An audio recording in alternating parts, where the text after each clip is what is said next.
perfectly. The line is gorgeous. It's absolutely gorgeous. Has he got it? Oh, it's just magnificent. The best shot we've seen all day at 16.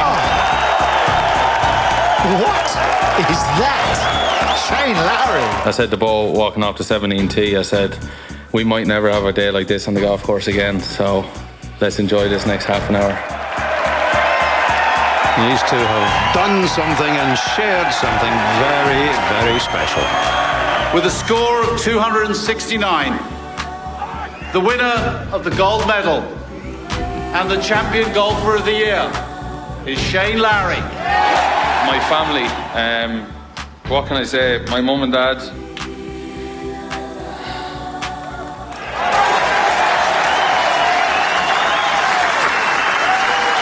They sacrificed so much for me when I was younger, and I'm so happy that I can hand them this trophy tonight.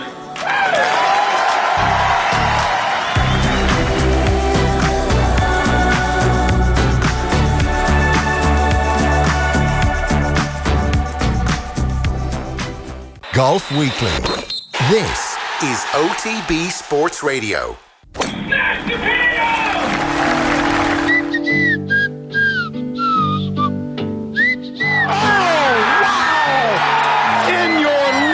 Have you seen anything like that? I'm a very confident front runner. I've caddied for 33 years, 145 wins now, and that's the best win I've ever had. I have no idea what you have. I don't know. How are we going to count all the shots? I can't keep track. Fuck! God damn it! I don't think he's pleased. Of course I would. That's a particularly stupid question. It's the Irish Open. Of course I want to play at the weekend. Hello, Golf Weekly friends. You're very welcome along. We're coming to you in podcast form and also live on Facebook, also known, Fionn, as Facebook Live. Wow. I would have combed my hair. You're very welcome to the studio. Thank you. Nathan Murphy here as More ever. people watching YouTube, Joe, but Is that right? if you're still with Facebook, that maybe says more about you. Yeah, I'm not with Facebook at all. Right. Got out of there recently. Neither am I. You're very welcome. So this is a new departure for us. We're going to stream the show live most Thursdays now, every Thursday, 1 o'clock, give or take. You're very much Facebook's target market, though, now, aren't you? Who made the plus 50? Yeah. Yeah. You're the only one still hanging around, keeping an eye. Look what the kids are doing. Yeah. Keeping in touch with all your old friends. Oh my God. This is both a season review and also a season preview. The Greenbrier Classic is on this week. It's the big one. The Solheim Cup as It well. was a solid 6 minutes between the end of last season and the beginning of this one. It does feel that way. Exciting news, we have a sponsor. We have new best friends of the pod, Nathan. Best friends. Very best friends. Golf Weekly, I can now happily tell you, is brought to you by Cala, which is Spain's largest golf resort. It's Irish-owned, FBD Hotels and Resorts, and the Cala is located near Mijas. It houses a state-of-the-art spa, 107-bedroom hotel as well. We're very happy they're on board. A wonderful place to go and visit. You'd be mad not to. And, I'm going to Spain for New Year's, I think. Well, if you don't go to Cala, yeah, you're kidding yourself. Yeah. Laura and I, we decided we're going to go spend New Year's in Spain. In Mijas. I've been to Mijas. Same. Lovely spot. Lovely spot, Mijas. Well, then we're going to go to Mijas. You're saying Mijas, as in Mijas. How do you spell it? M-I-J-A-S. Mijas. Yeah. Yeah, Mijas. Yeah. I was at a wedding there recently. What are you saying Mijas for? No, it's not Mijas, it's Mijas. Mijas. Mijas. Mijas. Mijas. Like with a H, Mijas. Okay. La Cala in Mijas. Owned by FBD, Irish-owned. We'll try and get out there and golf at some stage. But it's great for us. It's a big day for the podcast. We've got a sponsor. That's great. It's good. It means we're going live. People can give us live interaction. Yes. They no longer have to send a tweet, maybe wait 3 weeks till we answer the tweet. They can just get the answer right there and then. That's a good point. Facebook Live comments. Exactly. Oof. All I know about them, Joe, is they're usually very positive. Yeah. People tend to go online and write nice things about you. That's what happens, isn't it? Absolutely, Nathan. It's my experience. In the meantime, we'll make do with some tweets. So we've loads to talk about. We've been away for a few weeks, a few different things going on. There was a road show last week, which took some of our time, which is not say very much about. I heard nothing. Rory Mcilroy, we're going to talk about Player of the Year now. We have Matt Kuchar doing his thing. We have the Solheim Cup. We're going to talk to Stephanie Meadow very shortly. She's going to give us the inside track as things get underway in Glen Eagles. Your tweets, firstly, in no particular order. David O'Sullivan in touch to say, Rory said in an interview he's now a better player than in 2014 when he won 2 majors and a WGC. What do you think? And does he deserve PGA Tour Player of the Year? Interesting question. We'll come to it momentarily. Dan on Matt Kuchar. taking the rules into his own hands by removing little lumps of sand from around the ball. Caddy payment, match play with Garcia, the Memorial embedded ball fiasco, and now this. Root him out, says Ned the Chief. The Matt Kuchar thing, very strange. We talk about that now briefly?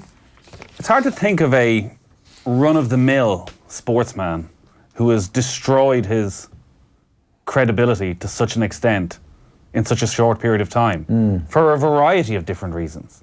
All right, the superstars, it happens to on a semi-regular basis, but Matt Kuchar was the most inoffensive man in the world. Pretty likeable. And it turns out he's an ass.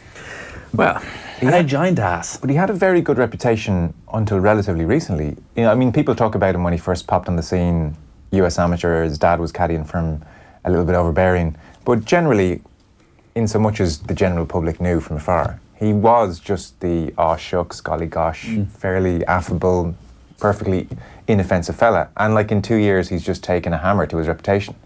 Yeah, I think certainly not aware of perceptions. I mean, there is obviously a massive difference between how he's perceived by people who don't know him and how he's perceived by people who do, and oftentimes the two don't marry.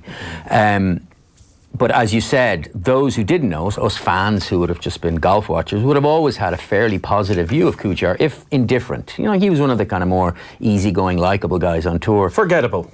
Yeah, but not in a, like the Kuch thing was kind of sweet. But as you said, the caddy one is awful PR. And this one, and to be careful, he's actually interpreting the rules in the loosest, pun very much intended, in the loosest sense of the term, because he's not breaking the rules. No. But the idea of all of a sudden, like waist area is like you can remove any loose impediments, sure, like you can spend hours taking pebbles out. For people who didn't realise that, because I suspect lots of people just saw the 20-second clip on Twitter and assumed he was in a bunker. Technically, he was not in a bunker. It was classed as a waist area, as you've said. So if you're in a waist area, technically, you're allowed to move loose impediments to improve the lie. And what Kuchar was doing was all around the ball, taking the tiniest impediments. Like each grain of sand could have counted as an impediment. Almost like someone would do with the finesse of an ice sculptor. Just trying to make a sand-based tee that he could hit the ball. Yes. But there was a rules official there watching all of this. Yeah. So he didn't, again, technically, Matt Kuchar didn't do anything wrong. I would suspect, actually, and you're talking about public perception and private perception, PGA Tour professionals would be look at all of this and go, it's all fine. This isn't his worst offence. It's just that it's the latest in the litany. What is his worst offence? Not talking to Andrew Coulthard that time? Yes. Yes. In hindsight, you see, we look at that. Worse than not paying Al Toucan? Oh, sorry, Al Toucan. Andrew Coulthard second. Okay. But again, that feeds into, so we used to look at that and go, he's probably been a bit quirky. That's kind of Cooch. Maybe he's just a bit different. He's trying to be funny. Or actually now everything we know about Cooch, we look at that and go, Yeah. I always think in terms of pros who interpret the rules to suit themselves, and particularly who seem to exaggerate. Seve Ballesteros is the most beloved of European golfers. I've never met a golf fan in Europe who didn't idolise Seve, of a certain age. Seve was swashbuckle, he was dashing, he was everything you wanted golf to be. But he was notorious for bending the rules, without breaking them, but for bending the rules to suit himself, always. And so he had that kind of winner at all costs. He was always going to, and in truth, he wasn't alone. Like golfers tend to, it's like golfers always get these amazing lies that we will never get on a Saturday 4-ball, ever. Like, because they kind of go, yeah, but if I play it this way. And so you can see Kuchar's actions in the sand or in the waist area very much in that vein. Like it's a tried and tested tradition. And as you say, Nathan, PGA pros will look and go, yeah, sure. Mark Rowe was in commentary and he, I think, almost added to the sense of the reaction. He said, well, he's going to have a perfect lie in a minute if he keeps going. So what he's doing here is treating them like they're all loose impediments. It'll be on a T-peg shortly. Yeah. Well, he's doing it very quickly, isn't he? Because what he's been told is he can move the bigger bits. But what he is doing is he is moving everything. So just get him a spade and he'll be fine. Yeah. I mean, that's a fellow pro looking on. Yeah, but it's a fellow pro who works for TV, who's trying to make sure that he's saying something, memorable on television, and that's fine. I'm not saying it's okay. Kuchar is breaking the spirit of the rules. Yeah, but not the rules. But not the rules. And, you know, and it's unedifying. Given the 18 months he's had or the 12 months he's had, it's like he'd have been just wiser to just play the damn shot. I know, it's like this is some kind of Joaquin Phoenix trick he's playing on everyone over the last... I want you all to hate me. Reveal himself and be like, this is going to be the greatest sports documentary of all time. But somebody will probably sit down over the next 3 months with Matt Kuchar and look over the past year. And I'll be fascinated to see, does he just shrug his shoulders and say, I don't get what the big deal about any of this is. Perhaps unfairly to drag another golfer in. Do you think any of what Kuchar has done is in any way comparable to Sergio's behaviour over the last 12 months in Saudi Arabia, chucking the driver, whatever it was, a couple of months ago? I don't think so. I think Sergio's behaviour is way worse. Yeah, Sergio's behaviour, though, has all been petulant, whereas Matt Kuchar's is more thought out. Sergio, what has Sergio done? Lost his temper. Tore up the greens consistently. Yeah, tore up the greens in Saudi Arabia. Absolutely, but he's a pro. What is he? 40. He's been around a long, long time. Like, if you haven't learned to control yourself or to mitigate disappointing play, there's something fundamentally wrong with you. Yeah, I'm not defending Sergio, clearly. No, I know you're not. Geez, it's much more palatable to say, well, that person just loses their temper and they feel horrible, I would suspect, afterwards.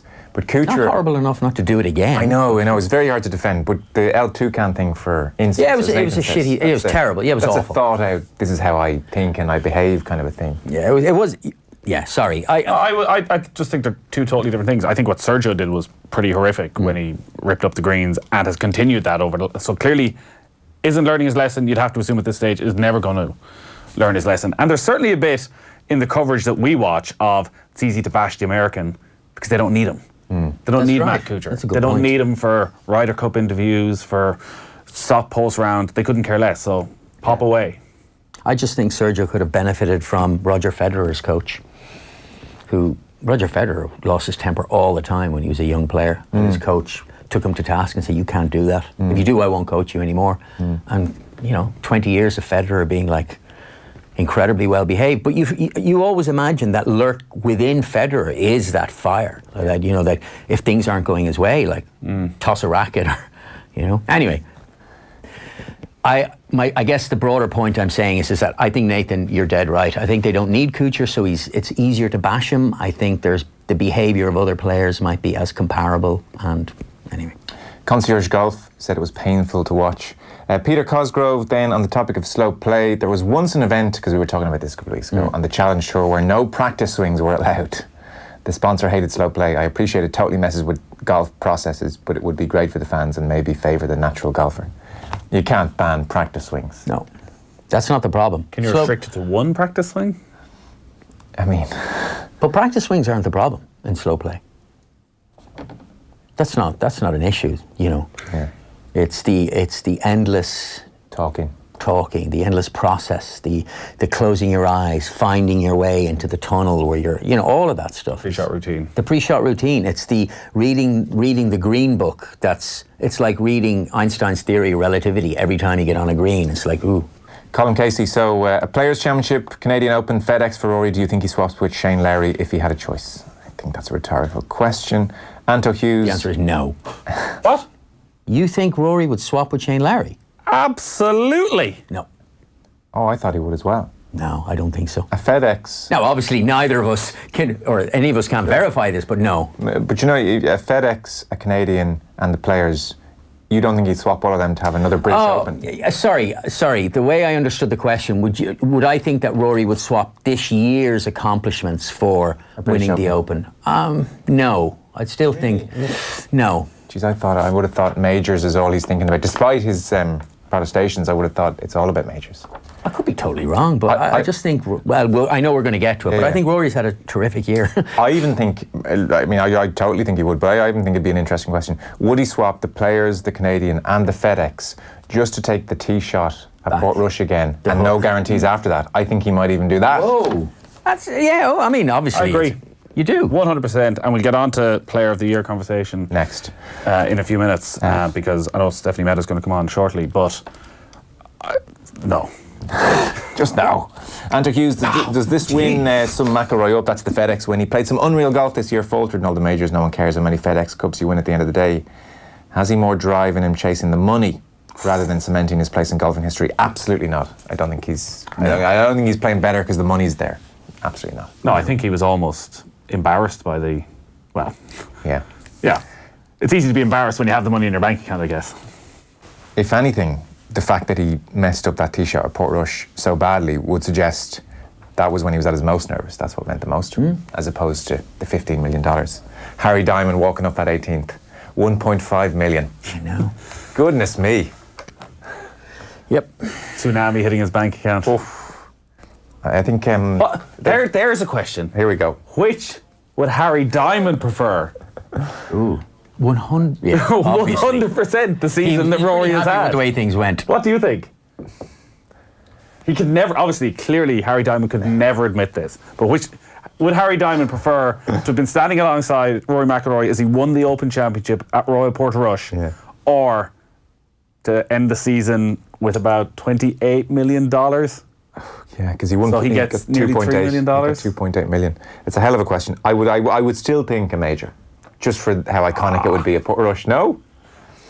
Interesting. I suppose it all hinges on how, and I use the word sentimental, but in the real sense, as opposed to the cheap throwaway sense, how sentimental McIlroy and Diamond would be. Okay, there are your tweets. We are moving on. So the Solheim Cup, Gleneagles, 80,000 tickets sold. Fantastic, 80,000 tickets. This is the 16th edition of the Solheim Cup. We are joined on the line by Stephanie Meadow to give us the inside track. You're there, Stephanie? Hello, how are you? Very well, thanks for joining us. I'm told you're up in Northern Ireland about to tee off very shortly. I am, yeah. Another 20 minutes, I'm going to go play Portrush. I've been here in a little while, so I'm excited to get out there and see it. Just don't go wide left off the first. Rumour has it there's a bit of trouble out there. Yeah, I was just looking at the first hole there a second ago. It's not pretty far left, so. It's very far left, but yeah. I saw it both ways, I think, on the TV in the States when I was watching it. So no right, no left. Yeah, I was half wondering if they're going to put a plaque out there at the OB left to mark the moment, but that would be a bit cool. So Solheim Cup getting underway at Gleneagles. Obviously, it was the scene of Paul McGinley's triumph a couple of years ago. This is always very much, I mean, far more so than the men's situation, billed as David versus Goliath. The European Tour always up against the Americans. How is this year shaping up? I actually think that the Europeans have a great chance. The Americans this year, they have a lot of rookies. I think it's 6. But I think we have a lot of players who are very feisty.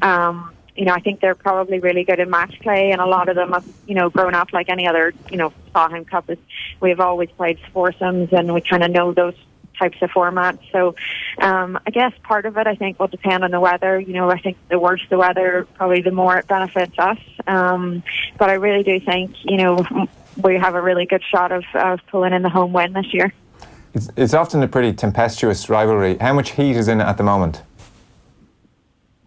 Sorry, say that again? It's often a pretty fiery rivalry, the Solheim Cup. How much heat is there at the moment? How does 2019 shape up in that regard? It seems like, I've watched some of the media interviews already, and they're firing kind of trash talk back and forth. And I know that a lot of the girls in the European Tour or the European side are really good friends, so I would expect that to kind of heighten all those sorts of things. And, I think it's a fantastic event, and I'm thrilled to hear, that there's so many people going, and I think they're going to love it. Stephanie, I don't know if you got a chance to hear Danielle Kang, who was on a podcast and said, you're trying to take souls. You're there to make people cry at this point, to crush the other team. Yeah. That's the fun of it. Now, you get the feeling she's tapping into her inner Patrick Reed, the kind of the happy villain that Patrick Reed played at Gleneagles 2 years ago. And then, you're like, she's had her own struggles with her putting, etc. But like, how do you treat comments like that? Do you see them in the kind of the fun spirit, I guess, that they're intended, or is there something not quite sinister, but how does Team Europe take that stuff on board? I think it's definitely a big motivator. To hear somebody say that about your team, that they want to make you cry, I think nothing could kind of get you more riled up than that. Danielle, I don't know her really that well, but she's very feisty, and she is quite kind of sarcastic and dry, that kind of humor. So I'm sure she didn't mean as a super negative comment, but in there she's super competitive, so she wants to win, and that's part of what makes her so good on the regular season as well. So I think for the European girls, take it and swallow it and spit it back out at them, really. All of this obviously comes back to the incident in 2015. For anyone that doesn't remember, it's the 17th hole of a 4-ball match. Alison Lee and Brittany Lincecum on the American side, Charlie Hull and Suzanne Pedersen on the European side. Alison Lee has a putt that slides just past the hole. She thinks it's been given. She walks off. The officials think it's been given, and Suzanne Pedersen calls them back and says, I hadn't given that. There's a lot of tears, there's a lot of controversy, and it has continued to this day. Clearly, you've obviously been on the LPGA Tour and around the LPGA Tour for recent years. Is it something that's forgotten about completely, that rivalry between Europe and USA on your regular weeks, and it just comes up once every 2 years for the Solheim Cup? Or did that create a little bit of a division between the Americans and the Europeans? I think, honestly, week in and week out, it's not really... It's a little present, but not totally. I think we're all out there to work, and we're there to make, as selfish as it sounds, but we are there to make money for ourselves and for our careers. So I think people are more focused on that mainly throughout the year. But then, as the lead up comes, especially the year of, and then maybe 3 months before, when people are starting to get picked, and who's the selection going to be and stuff like that, I think it gets a bit heightened again. So there's probably about 3 or 4 months prior to Solheim where I think that rivalry kind of kicks back up. I think overall that incident is probably mostly forgotten about. I'm sure for the actual players, it's not. It's always going to be in their mind, if they're paired again or they're playing with the person in a regular season event. But overall, I think, it's pretty nice out there. We're there to work and get our jobs done. As for the play itself, 8 of the world's top 10 aren't there. We know how dominant Asian players are in world golf at the moment. The average ranking of the US team is 27. The European average ranking is 105 because Suzanne Pedersen at 6.35 skews that ever so slightly. Give us a sense of the real leaders in each team and how they shape up, and maybe how Europe, how you think Europe are going to take on the US. You said you thought they had a good chance. I think Suzanne, she's one of those players that she's going to perform when she has to. She's been there so many times, and I actually had the opportunity to play with her in Canada just 2 weeks ago, really, and she hit the ball really, really well and just didn't make any putts. So she gets the putter going. She's definitely going to be tough to beat in that sort of environment with a home crowd behind her. But then you got to look at, the US team. They got some really strong players. Lexi and Angel Yin are 2 huge bombers. So, they'll be tough to beat. It'll be interesting to see the pairings when they come out tonight of how they're going to format that. Ali McDonald, she's kind of in that situation where she wasn't picked and now she's on the team because Stacey withdrew. So there's just a lot of things I think that are going on that could kind of make them a little uneasy. But on the Europe side, Bronte Law, super feisty again. She's a great match player. I've known her for years, so I expect her to probably have a fabulous debut. Looking at ladies golf in Europe at the moment, it's clearly not in a good place. The LET has been struggling in recent years. There's a lot of talk again of maybe the European Tour taking over. There's not a huge amount of tournaments. It's probably most emphasised here in Ireland, where there was such momentum around the time of the Solheim Cup, and they were getting huge crowds down to the Ladies Irish Open at Castle, and then it built up to the Solheim Cup, and they never capitalised on that, and there hasn't been an Irish Open since. I guess it makes it more difficult for that camaraderie to be there in the European team when most of them are playing their golf over in America all the time, that they're not coming through a system here. A lot of them are probably following a similar path to yourself, going to college in America and staying over there. And I don't know how closely you're following what's in Europe going on in the LET at the moment. Where do you see it going over the next little while? Yeah, it's really tough. I mean, you think about it, any of the girls that are good on the LET, they're just planning on stepping stoning over to the LPGA for the most part. There's a few that aren't willing to do that or don't have any interest in doing that, but for the most part, people want to move on and go to the bigger purses and the bigger stage. And, I just don't know if there's enough room for there to be an LPGA tour and a really, really strong European tour as well. It'll be very interesting to see how it goes in the next, 2-3 years. I genuinely feel for a lot of the girls on the European Tour because there's some really great players out there, and they've, obviously been struggling very much to get any tournaments even to play in, with gaps of 2 months in the middle of the summer and things like that. So it's extremely tough. But, I hope that, I personally, I think it would be great to have the European Tour maybe even give spots to the LPGA so that maybe some Americans would come over and play on the European Tour, and try to get people from other countries, maybe even Koreans would come over, or try to fill up the tournaments that way and get some more money involved in it. But, I wish it could be as strong as the men's tour, but men's European Tour, but I'm just not sure it's going to happen. I know Jay Monaghan, the PGA Tour Commissioner, was talking recently again about possible co-sanctioned events between the LPGA and the PGA Tour. It's something you now have experience of because there was one here in Northern Ireland just a few weeks ago, which you won, and which was a huge event and a huge success, it seems, as well. There were big crowds. I know Niall Horan's management company were very much behind it. How did that week actually work out? Oh, it was fabulous. It ran really smoothly. There was a lot of people there, obviously, with the men and the women, and but it was 2 separate golf courses, so it actually felt not so jam-packed. But, I think they put a lot of money into grandstands, and a lot of people came out to watch and really supported it. And everybody that I talked to really enjoyed the format of, okay, I get to watch the guys for one group, and then I just sit here, and then the girls come through, and you get to see something kind of totally different. And I really do think that's going to be the future. And I think it's great for women's golf as well.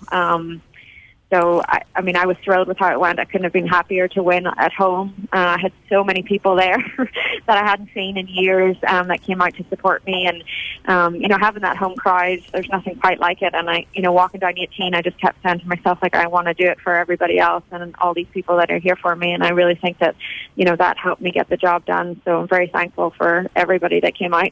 You've been battling hard for your LPGA Tour card over the last few weeks. Where do you stand right now? What's the plan for the rest of the year?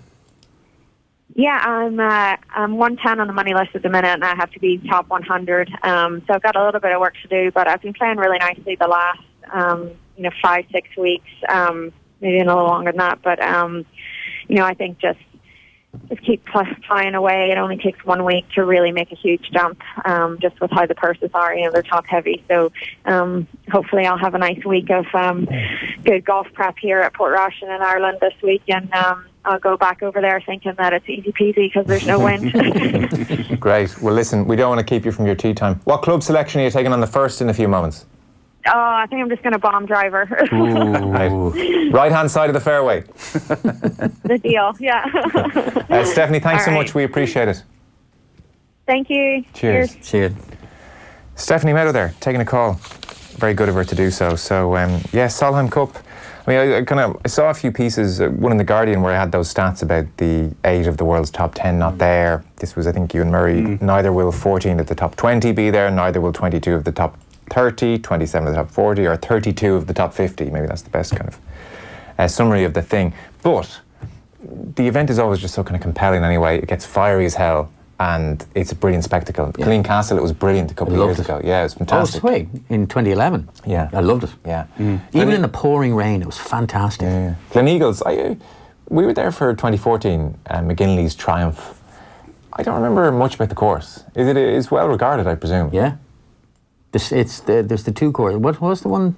Is it the stadium course? Or no, the Centenary course? The Centenary course, that's the one. I am trying to think back to the memorable moments. Jamie It's hard to enjoy it when you're sitting comfortable in the media centre, lads. We were out walking about as well. What, to go to the food cart? Wow. What's the signature hole from memory? Oh, there you go. There you go. That's not to say it's not a good golf course, but it will be interesting to see where the Solheim Cup goes, though. Now, maybe the marketing and the history is there, that it can sustain it despite what's going on in the European Tour. But obviously, if the Americans go and win it for the 3rd straight time, and if they were to win convincingly, they can turn around to the Europeans and go, your house isn't in order here. Yeah, because they had won 3 on the bounce before Killeen Castle, and that stopped the rot. But you just can't have it once every 4 or 5 times that they managed to nick one. I mean, it's the point you made, isn't it? The LET's in big trouble. I mean, if the European Tour is in trouble, and it is. I mean, it's an incredibly rude health compared to the LET. Well, they don't have any tournaments. They've been going weeks, and as Stephanie said, months without any tournaments at all. And tournaments are sort of penciled in, and then you hear they're cancelled, and in the middle of summer, in the height of summer, like, the Solheim Cup is proven, and particularly here in Ireland, and it's a crying shame, and people should probably look as to why they didn't take advantage of the interest levels that were there. Like, there was a huge marketing budget put behind it. I remember that. Like, it was pushed to within an inch of its life. But they got the crowds, even for the Irish Opens. Was the Irish Open for Killincastle for 3 years before the Solheim Cup to sort of get people used to the course? And also they got a lot of the American players over, and I think like the winners list was incredible. Suzanne Pedersen won it the last year. But there's clearly an appetite there in Ireland that they will go and watch a ladies' European Tour event. 80,000 tickets sold. That's really It's good. great, It's amazing. It's brilliant. So that's on over the weekend. That is the Solheim Cup. We'll talk about it next week and see how it goes. Golf Weekly is brought to you, we're very happy to say, by Cala, Spain's largest golf resort. It's Irish owned as well, FBD Hotels and Resorts. FBD Hotels and Resorts include 3 18-hole golf courses, Europe, Asia and America, and 6-hole par 3 as well. Rory Mcilroy. He was in conversation with Jack Nicklaus. This went out in various places, and Nicklaus popped down the Player of the Year trophy, and McIlroy, whatever conversation they'd been having about his career, it seemed natural enough thing to happen from McIlroy's point of view, and he was like, oh, you have 2 of them, and Nicklaus said, no, you've 3 now, and he's... It was quite a nice moment. It was wasn't nice. Yeah, I thought it was nice. And he was like, geez, I've got goosebumps. Yeah. I think it was a really nice, genuine reaction. So McIlroy has been voted by his fellow players PGA Tour Player of the Year. Brooks Koepka looked over the shoulder, looked at that new chip and said, you'll do very, very nicely for 2020. Discuss Rory McIlroy. Who was the best player? Who was the best player of 2019? Statistically, Rory McIlroy. Just who was the best player of 2019? Rory McIlroy. Strokes gained, had the 4th best round since 2000, 4th best season since 2005. The top 3 are all held by Tiger Woods. He won the Players, the Canadian Tour Championship, and I realised that Koepka also won 3, including the PGA. But consistently over the course of those, if you're going to judge a season by how well you do in the majors, then obviously Koepka, because he finished ahead of Rory in all 4. But if you're going to judge a season based on performance across all of the events of that season, Rory McIlroy had a better year. That would be my argument. Now, which isn't to say that there isn't a huge argument to be made in favour of Koepka. And it's the reason why we're talking about it is it's actually quite surprising that the award was given to Rory McIlroy. So that's the first thing. Now, I mean, I know we'll get into the weeds a little bit on this. It's the PGA Tour Player of the Year. Yeah. The majors aren't part of the PGA Tour. Well, one of them is, but in PGA Tour events, Rory McIlroy just played better. And, you know, whether Koepka wasn't interested, it's probably a bit strong, but he wasn't as committed to performing in the regular PGA Tour events as he was in the majors, perhaps, was one of the reasons why the other players felt, well, you didn't really deserve it. It's obviously something of a popularity contest as well. It's not done on raw figures. It's not like the Varden Trophy for lowest scoring average. And maybe Rory is incredibly popular and clearly is very popular amongst his fellow players, and maybe, as you say, Brooks Koepka's attitude to your regular PGA Tour events twisted some heads and thought, you know, he doesn't deserve this award. All right, he's in a outstanding season. I don't think there's any question, though, that Brooks Koepka is the Player of the Year. Is this because of his performance in the majors? He won 3 times. The exact same as Rory McIlroy. For players of this calibre, 2 things matter. Winning tournaments and winning majors. They've won the same amount of tournaments, and Koepka's won a major. And had an unbelievable season in the majors. Finished top 10, top 5. He's become just in all 4 majors. The 5th player in history, when you think about that, like golf history, 5th player in history to finish in the top 5 at all 4 majors in a single season. Yeah, so conversely, the best finish that McIlroy had was tied 8th in the PGA Championship. He was a combined 21 strokes worse than Koepka in the 3 majors that he did make the cut in. So there is absolutely no comparison between Rory's performances in the majors and Koepka's. And like, again, so the problem is with determining the player of the year, it's actually strangely hard, because if you were to look at one set of parameters, strokes gained average, which is, you know, whether you believe it or not, but it is a good metric of how you performed tournament to tournament. And McIlroy had a brilliant year. But as Nathan said, like, for the PGA players of that caliber, it's wins and wins in majors. And let me put it to you this way: what if McIlroy had the most ridiculous PGA Tour season where he won 10 times, obnoxious, and Brooks Koepka won all 4 majors? Brooks Koepka, then Brooks Koepka all the way. I mean, 2008. Sure, that's a good. Well, is this that? Yeah, different, no. really? It's listen. It's a good point. It comes down to how much weight in you put in the majors. Clearly, and we said that. McIlroy has tried to emphasise recently. I've heard him on his podcast a few times saying, you know, we're all just so obsessed with the majors, and, you know, including me. People need to realise there's more to life. I mean, there's not much more to life than Augusta, which I talk about all the time. So he won the Players' Championship, and there's all sorts of conspiracy theories, I think, out there that the PGA Tour are trying to build up the Players' Championship again into that 5th major and give it a little bit more credibility, and that almost they're trying to separate themselves from the majors in a way. Like, the Players' Championship is the deepest field in golf. It's got the best field. But the first hole at Portrush, you cannot get away from that. Yeah. That was the pressure on McIlroy. There was, and he can talk up the players all he wants. Do you feel the same heading down the back 9 of Sawgrass as you do the back 9 of any other major? And even strokes gained.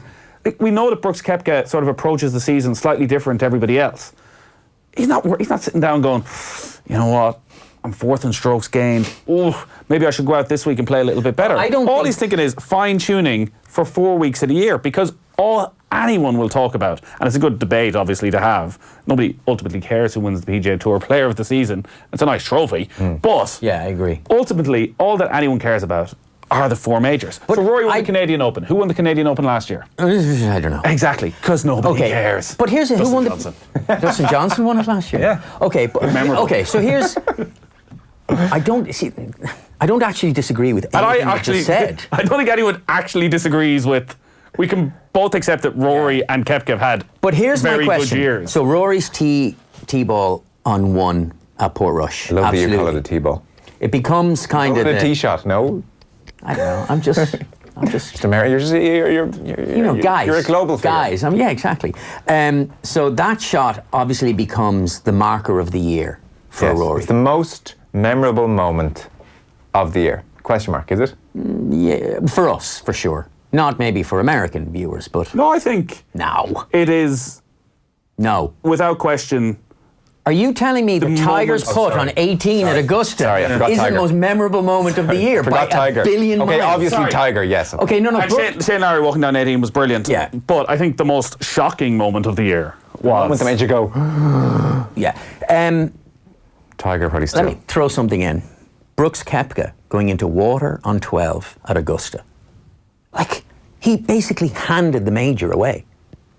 Or whatever chance he had. And given the way Koepka plays, the way he dominates majors at the moment for the last 2 years, like, you would have been putting good odds on Koepka really not being intimidated by Tiger Woods going down the stretch. And the Tiger, given that he played kind of decent par golf, that Koepka would... Like, just to defend him there, because Molinari, a brilliant ball striker, also went in the water.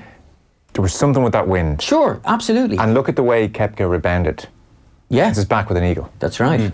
So, but I, he didn't wilt. He finished 2nd at the Masters. I was reading, Shane Ryan had a big Twitter thread, and it was really, really interesting, where he's talking about 2014. Do you remember Rory's great shot on the 14th, or was it the 10th, the par 5 10th, where he hits this cut shot, this like 200 or 80-yard cut shot onto the green. Was it in the PGA Championship?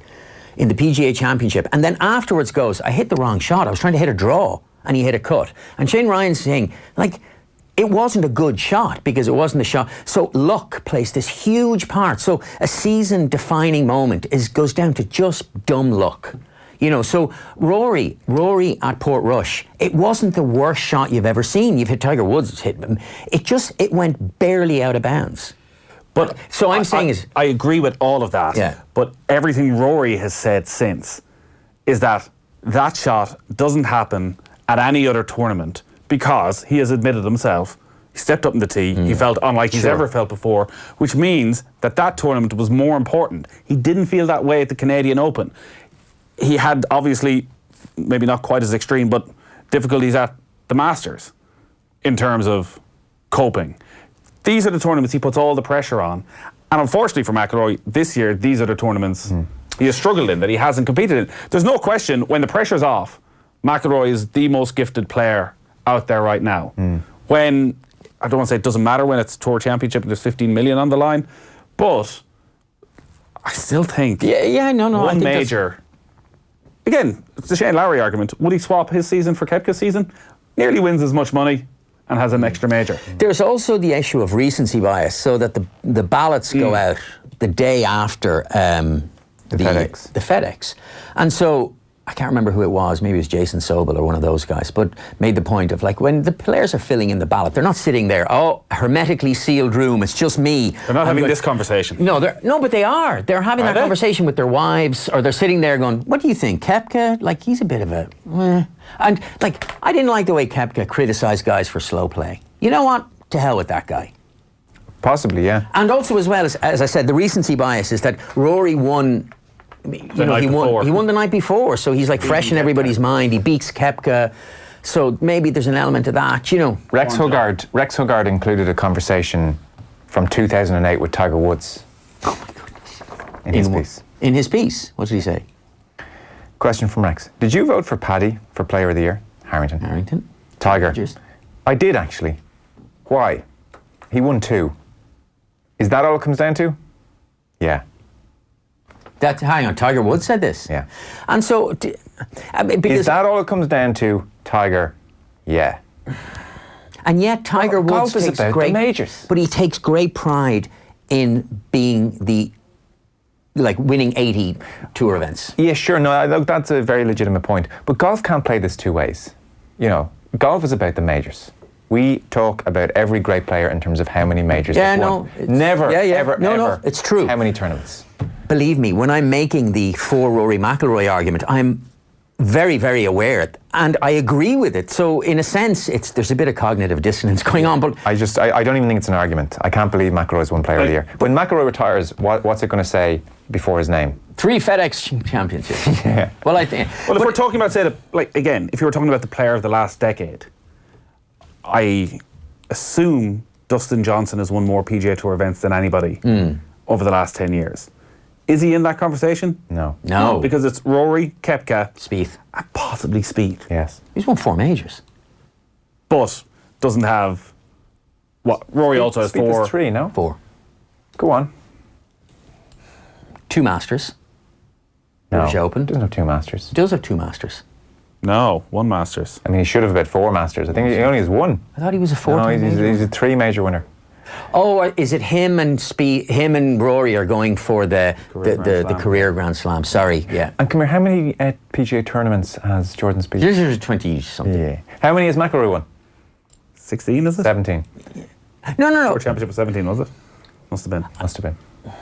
I understand all of that. I'm saying is that Rory, with 2 major disappointments, I mean, both figuratively and literally, 2 major disappointments, has had this stellar year. And is it deserving of Player of the Year? Well, the other, actually, here's another point. Yeah. Why is golf the only American sport where the Player of the Year ballot, which goes out to all their peers, is not made public? It's the only game. Where does Matt Kuchar got a vote?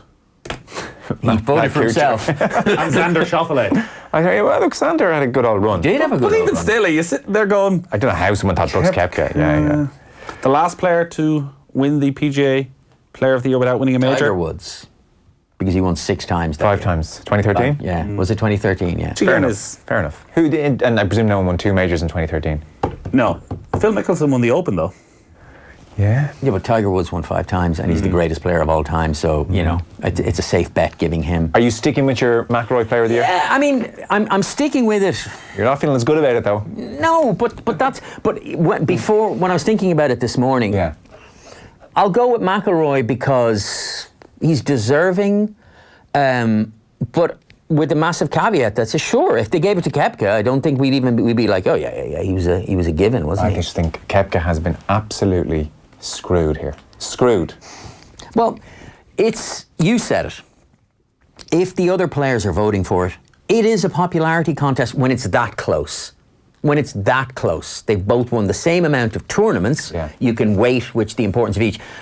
But it comes down to a popularity contest. Maybe players like McIlroy more, and when it comes down to it, they go, you know what, like, McIlroy. I think it shows the level that both of them are at, that I would imagine both of them are pretty disappointed with a lot of their seasons. Actually, good point. Rory obviously has to be disappointed with the majors. And Koepka, even though he won one, when you have that level of consistency, like both the PGA and the Open Championship, like his putting, let him down massively. I also think we can look at Rory's year differently if he goes and follows it up next year, contends at the Masters, wins a major. You go, all right, you know what? Yeah. That was a stellar year that showed he turned things around and he was very much back on track. Yeah. Unfortunately, even though the new season is starting right now, it doesn't really start for another 6 months. No, it doesn't. I sort of retract my Koepka was screwed comment, because that implies there's an outrage. And McIlroy was brilliant and consistently brilliant. It's just, I do think golf is about the majors, and we can tell ourselves Koepka more and more. More and more. It's worth them, because we weren't on air since. McIlroy's performance in the FedEx finale was quite brilliant. You know, it really was. In the way that Koepka beat him up the month before, he beat the tar out of Koepka. Well, Memphis was a really dark day for McIlroy, I think, at WGC. But this was like a copper fastening of all his worst fears combined. And interestingly, he came out after he won the FedEx in such brilliant fashion. Clutch putts, key moments, everything. And he said, well, I tried the previous month to treat the Sunday as if it was just another day. It's a Thursday, you know, I just go out and play my best stuff.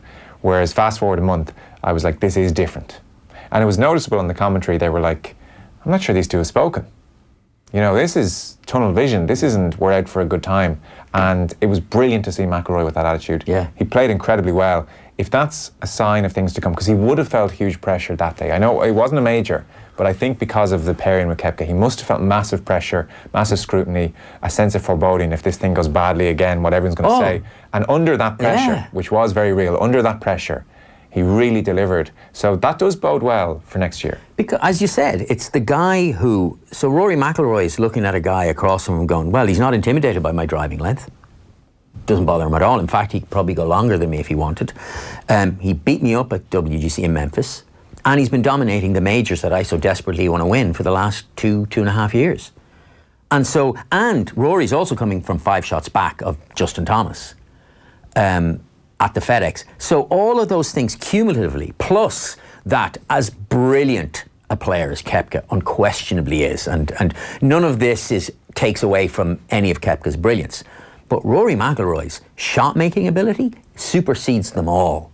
Like he's the most enjoyable player to watch. He's just, and so I think that's exactly right. So his performance at the FedEx, as kind of ugly as $50 million is, and it's all about, it doesn't take away from the fact that under extreme pressure, and it really, I mean, we've said it before, haven't we? Is that, well, I've said it for sure, is that something troubles me about McIlroy under the kind of acute pressure of Augusta or Portrush. He wilts. I mean, and yet under this incredible pressure, he was like, no, not only that, but I'm going to shine. Speaking of Augusta, he was being interviewed about the Player of the Year award, and naturally, what month are we in? September. Oh my God. Guess what he's ending up talking about here? I feel after a season like I've had, I'm more ready than ever to go and try to win it and claim it. And you know, every year that you go back there, you get more and more comfortable. And hopefully next year is the year. But you know, I feel I'm confident enough in my game that I'll have a good chance next year. Rinse, wash, repeat. 6.5 months of saying that until the Masters starts. The refreshing thing was, it's what McGinley always talks about the elbows out from McIlroy. It was, you know what, this is a bit of a scrap. I am a fighter. I'm going to go and take you on. From his last major victory as the sun is setting with Mickelson and Ricky Fowler to what was that tournament he played with Graham McDowell, where he didn't speak to McDowell for the entire final round, and McDowell was kind of going, whoa, what's just happened there? That's what you want to see. Yeah. Don't be the nice guy. Everyone thinks he's a great guy. He clearly is. But you can be bold. When you get... What happened on 18 when he beat Brooks Koepka? Both of them had a smile on their face. They shook hands. And actually, I thought that was the one thing, and in hindsight, it didn't matter because McIlroy looked devastated in Memphis that time when Koepka beat him. Actually, Koepka seemed to take it pretty well. Yeah. Kind of went, all right, we got something going on here. Because they've won a major. And I've got the Player of the Year crown coming my way in just a few weeks. Boom. Yeah. I think even McIlroy said after the fact, Koepka's won the Player of the Year. Yeah. Well, I mean, it would be churlish of him to go, yeah, I think I should win it. I think I put a question in the minds of the players. Now, Nathan, contain your excitement. The season starts. The Greenbrier Classic gets underway. This one's a very famous tournament, but its position in the calendar not so good now. Bryson DeChambeau is the leading light, and after that, it's like Victor Hovland is second favourite for this tournament. Rookie of the Year. I know, but he's second favourite for this tournament. Mark Leishman's there. Bubba Watson's playing. Kevin Na. I guess we got the President's Cup on the way. So the Greenbrier Classic back on our TV screens.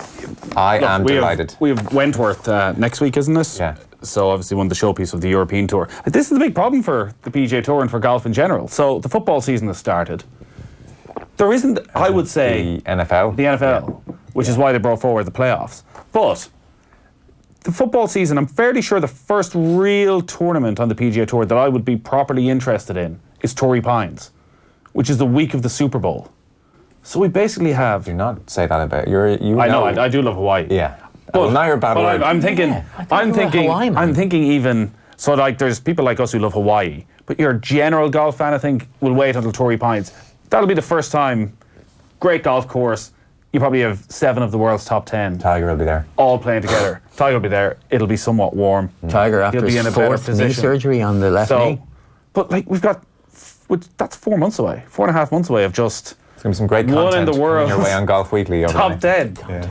We might actually do some work. Yeah. Walker Cup, worth a mention. This followed a familiar pattern. Yeah. America won easily. They were relatively Courtesy even of the singles, though. Yeah, that's what I'm saying. Relatively even in the team events, and then just battered them in the singles. This is the first time the USA has won on foreign soil since Portmarnock 1991. Is that right? Yeah. Yep. Bill Mickelson, he was there in 91, wasn't and he? Harrington. Yeah, so hang on a second. In 91, you had... yeah, that's right. I can't remember who it was. But in 2007... sorry, I'm very good. This is really... Crosby's side is the first US team since the 2007 Walker Cup team that included Justin Johnson, Ricky Fowler, Billy Horschel, Webb Simpson and Kyle Stanley. I tell a lie, it's 2007. Before that was 91. That's the Royal County Down team, isn't it? The famous RCD one. That must be the best US team, or right up there. Of all time, because every one of them went on. Bar 2. So I tell a lie. Sorry, it wasn't 91 before that. But here's the thing. I won't lie, the last 2 minutes have not been good for me. They have not been good for me. Yeah. Or for this pod. Going live. Or indeed for the listeners. Just edit this out and it never happened. Yeah, I know. Can't edit that, my friend. Sorry. But so I have here the list. Don't even shout the usual curse words that you from the USA. That's true. Yeah. From the USA squad, okay? From when? What are we talking about now? Let's have a little reset here. Let's just... Right, an internal edit. So they won easily in the singles. Yeah. It's the first time since 2007 that a US team has won on foreign soil. And before that was Portmarnock 91. Would that be the RCD team in 07? Yes, it was. That famous RCD team. Harrington Mickelson in 91? In 91. But in 2007, it was Justin Johnson, Fowler, Horschel, Webb Simpson, Kyle Stanley. And Rory McIlroy looking on. From this team, the winning Walker Cup team, the following USA players have either turned pro or have indicated a willingness to turn pro. Akshay Bhatia, Brandon Wu, who we know, Stephen Fisk, never heard of, Alex Smalley, and Isaiah Salinda.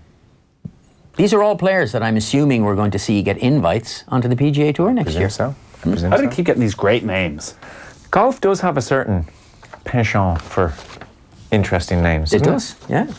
Tiger Woods, which is perhaps the greatest golf name ever. Oh dear. Why is that funny like 20 years after we first heard it? Eldrick Woods. Sure is. I mean, that was a good move. Yeah. Hell of a move. Yeah. Eldrick Woods. We got to go. I know. Can I just say quickly, because this is the preview of this season, but also the look back on last season, by far and away, counting Shane Lowry's walk-up 18, counting Rory trying to make it back on the second day at Portrush, Tiger Woods winning the Masters is my favourite moment in golf of the last 5 years. Don't worry, Fionn. We're going to do at least 6 look-backs on the year in December. Because we have. Okay, between now and December. Right. Every week. Okay. You can pick a different one every week. Fine. So, Golf Weekly, listen, we're very happy to say, brought to you by Cala, Spain's largest golf resort. Yes. Irish-owned by FBD Hotels and Resorts. FBD Hotels and Resorts Cala, located near Mijas. Just ask the taxi driver to bring you Mijas. It'll be fine. Mijas.